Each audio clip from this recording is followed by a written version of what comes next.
मोहब्बत भीख होती तो तुम्हारे दर पे झुक जाते, खुदा का वास्ता देकर ये तुमसे मांग लेते, हम सदा देते। खुदा के वास्ते ये डाल दो झोली हमारी में, मगर ये भीख थोड़ी है जो झुक के मांग ली जाए। फकत एहसास है जाना, मोहब्बत आस है जाना,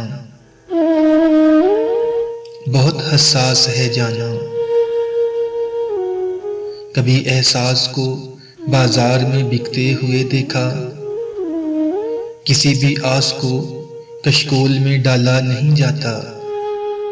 मोहब्बत एक जज्बा है जो मांगे से नहीं मिलता।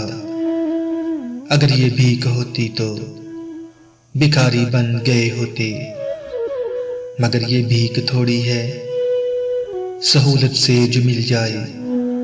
सहूलत से नहीं मिलती, बड़ी मुश्किल से मिलती है, ये दिल को दिल से मिलती है। तुम्हें एहसास ही कब है, हमारी आस ही कब है।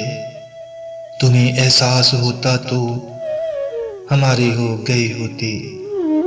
फकत ये सोच के तुमसे जुदाई का इरादा है।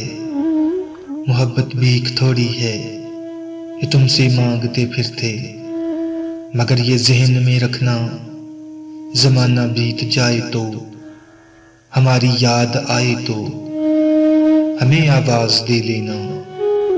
हमेशा पास पाओगे हमारे दिल में चाहत का, सदा एहसास पाओगे, सदा एहसास पाओगे।